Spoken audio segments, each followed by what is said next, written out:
Hey there friends, this is Lauren from Mama's Learning Corner. So happy you decided to join me here on YouTube today. I am back with a topic that I get a lot of questions about this topic.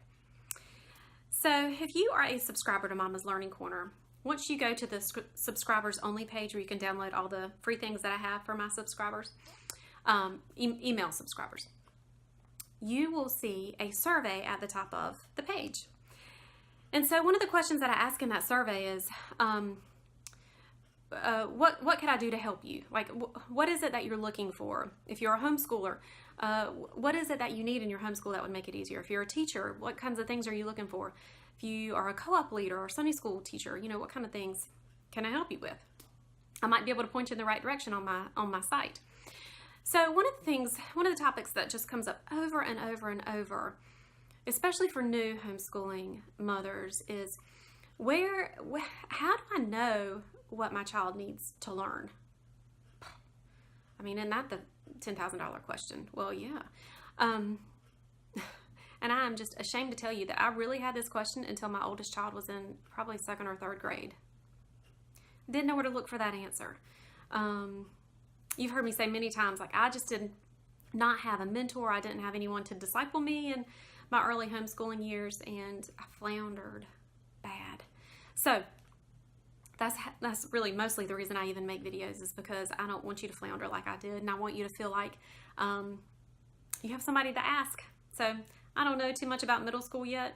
I don't know much, you know, my kids are just now that age, so I really can't offer much advice for middle school or high school yet, but I'm now on my 4th child going through elementary, so I feel like I kind of have a pretty good grasp on what's going on in the elementary stages. So the question is, where do you look for, are there guidelines in place? You know, did someone just write a book and say, here you go, this is what your child needs to know?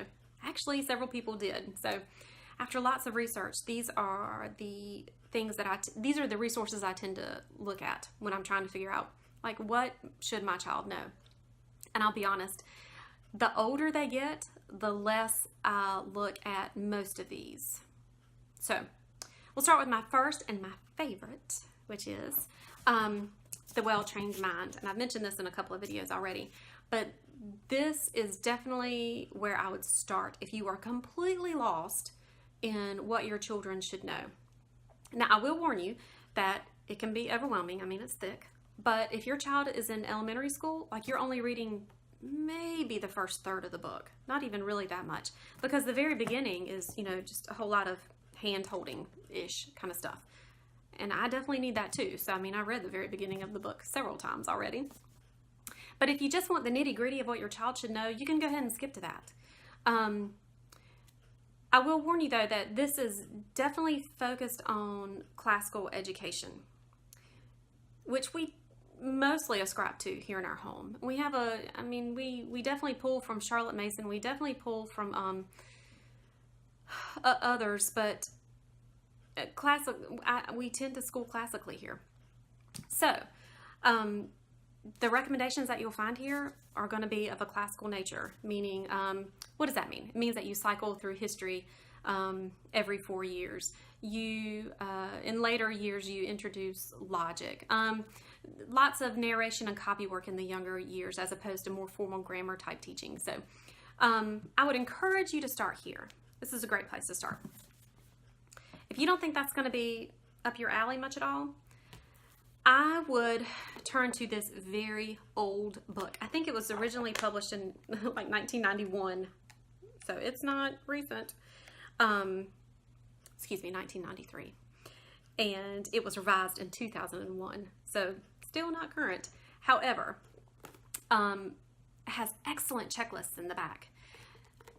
I will say this. If you're looking for Common Core type checklists, like if you are looking towards putting your child in public school next year, but you are just homeschooling for this year, if you're if for some reason you need to teach to those types of standards because of your state's requirements for homeschooling, the first place you need to look is on your state's website to see what the scope and sequence is for the grade that you're teaching. Wouldn't go here first. Common Core is a non-issue to you, I would go here. In the back, there are checklists for kindergarten through 8th grade. Very specific, language arts, social studies, math, and there are benchmarks. I just pulled open the book. So it says for language arts in the 6th grade, you need to be able to sequence sentences correctly in a paragraph. You need to construct a paragraph with an appropriate title, indentions, margins, punctuation, and spelling. You need to be able to develop a simple outline. You need to understand main heading and subheadings. Very, very laid out for you. It's wonderful. So an example for 1st grade is, this was just an example for 1st grade language arts. You need to be able to alphabetize words through the first letter. You need to identify correct capitalization of the pronoun I. You need to form all letters in manuscript, both upper and lowercase. So identify the correct use of periods, question marks. Identify complete telling sentences. Beautiful. This is a beautiful resource. The beginning of it is definitely unapologetically Christian, and bringing your children home into your homeschool and how to disciple them. It's absolutely marvelous in the first part of the book if you need that type of encouragement. It also has a very solid plan for Bible reading in your home. Different types of teaching methods, whether it's delight directed or unit studies. But the absolute gem of this book is the checklist in the back. And they are not lengthy, but they are very thorough. And like I said, it may not be a current edition. I mean, it was updated 16 years ago, but the content is magnificent, and it is timeless, classic type content for your homeschool. Like these are not things that are going to change. If reading through books is not your thing, another thing you can do is to go to various box curriculum websites. Those would be Sunlight, Bookshark, which is a secular version of Sunlight, Heart of Dakota, My Father's World. Those types of box curriculum where you can, if you're not familiar with that term, it's where you can purchase all of the materials you need for your child's current grade. It literally comes in a big box, and it's laid out carefully. This is what you do on Monday. This is what you do on Tuesday. This is what you do on Wednesday. It's a beautiful thing for a new homeschooler. It doesn't work for our family, but if you are a new homeschooler, it's a great choice. Now, you can go to those websites and see what their scope and sequence is. If you're not familiar with that term, which I was not when I was a brand new homeschooler, my background is not teaching. I had no idea what that was. It is the objectives for teaching. It is the goals for that particular subject. So the scope and sequence of your grammar curriculum is going to be the goals of that laid out curriculum. So, like I just read for 1st grade, that's the scope and sequence that you need to be looking for. So an easy way to find those is to go to Sunlight or Heart of Dakota and look at the scope and sequence for the grade that you are teaching. So if your child is in 2nd grade, go to Sunlight, pull up all of the second grade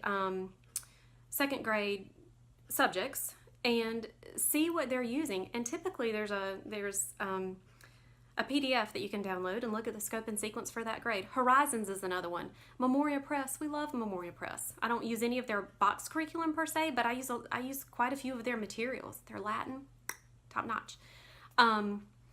So go to those websites. They're going to be very similar. They're going to be very similar objectives for each grade. So that'll help you be able to wrap your brain around what I should be looking for. And as I mentioned earlier, you can definitely go to your state's website. I'm in North Carolina, and we have a specific section of the public school system, which is for non-public education, which is where I go and I can see all of the requirements for North Carolina. And you can also see the scope and sequence of what they're all learning in the 2nd grade or the 5th grade or the 9th grade or whatever it is that you need. Those are the benchmarks that need to be achieved by the end of the grade year. So those things are laid out for you. And it may seem very simple and obvious, but it wasn't obvious to me when I was a new homeschooler. It was it's like a big mystery, and I couldn't figure it out, which seems silly now.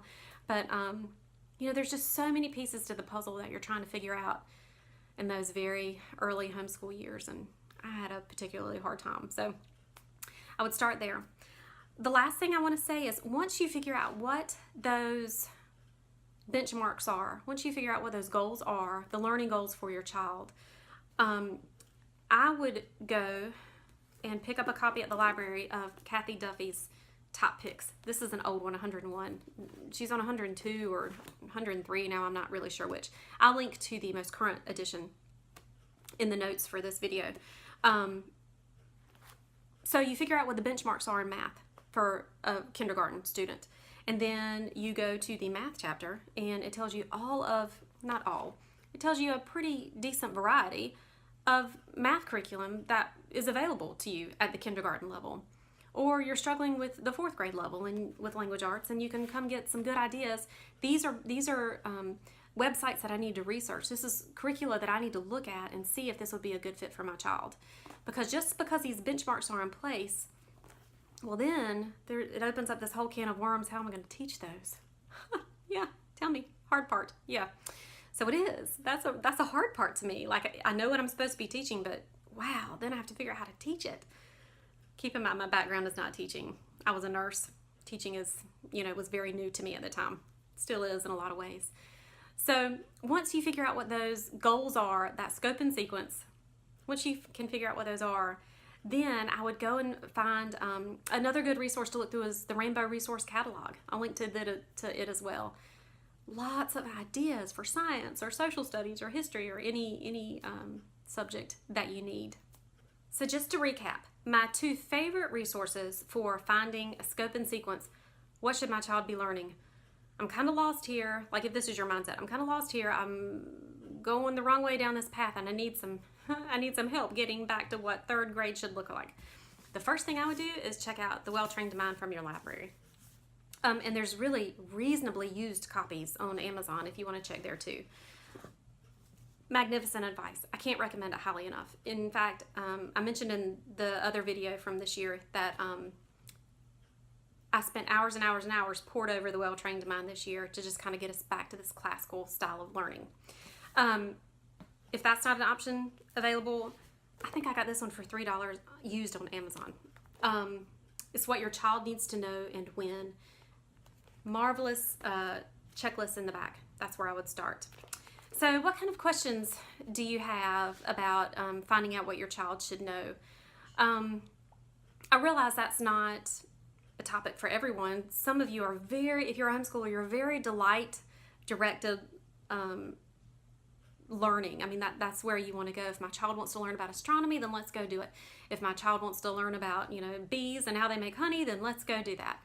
And that's totally fine. You have that freedom in homeschooling. This is more geared towards those mothers that just don't know where to start, which was me. And it's not that I needed a checklist to go through necessarily. I just needed like a starting point, like a reference point.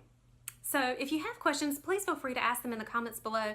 If I can answer them, I'm happy to do so. And if not, then I'll try and point you in a direction of where I think the answers might be found. So glad you joined me today. And I hope that this has helped a little bit. If you're a new homeschooler and you have ideas of things you'd like to hear me talk about, please feel free to leave those as well too. I'm always open to suggestions. It quickly comes back to me, all of those feelings of being overwhelmed in those early years, and it really doesn't have to be that way. So ask the questions and get the information, and then just get busy homeschooling your kiddos. All right, I will see you soon.